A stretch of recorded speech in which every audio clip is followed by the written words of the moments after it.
So it looks like your stuff from our classmates is all good. So your first page is completely finished. So your second page, these are the classmates that we did when we looked at resource number 2. That's why there's a 2 after them. And your job is to look at resources 3, 4, and 5 and add to this page. So you're going to add additional evidence that he's a hero and additional evidence that he is a villain. So you're going to get all of that in our agendas for today. You scroll all the way to the bottom under assignment 13. There are all the resources linked. So you don't need to look at 1 or 2 because we've already done those, but you need to look at 3, 4, and 5. So 3 and 4 are both readings. They're very short. You can either read them yourself or have a immersive reader read them to you.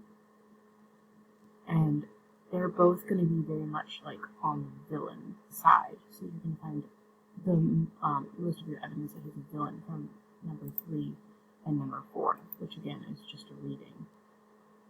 Number 4 is a little bit different because it's little pieces from a book. So it's not like one big story, but I color-coded it and separated them so that it made sense.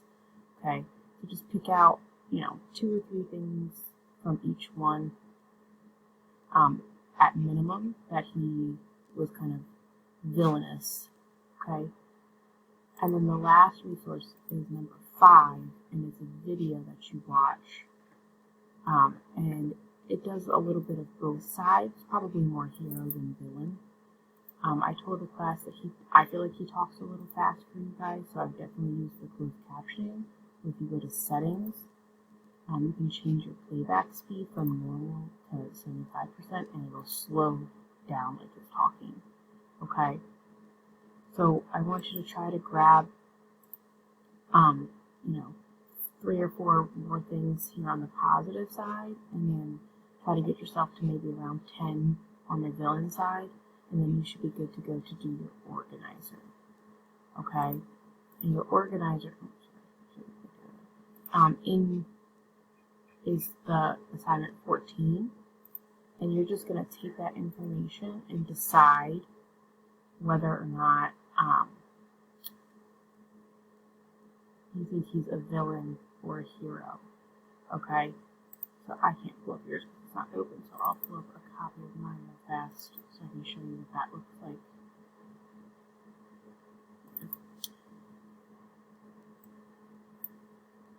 So the claim is, you just need to answer the question, is Julius Caesar a hero or a villain? So you would just literally write your claim right here, like Julius Caesar is a hero, Julius Caesar is a villain. Whatever side you plan on arguing, it doesn't matter. Your evidence, you're going to go back to those notes you just finished and pick the best 3 pieces of evidence that proves he's a hero or proves he's a villain. And you're just going to copy and paste them right here along with their source numbers. And what source did you get them from?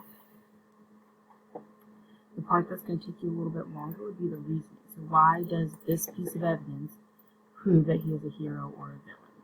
Why does this piece of evidence prove he's a hero or a villain, etc.? So you want to think about, if he killed 150,000 tribesmen, why does that make him a bad person?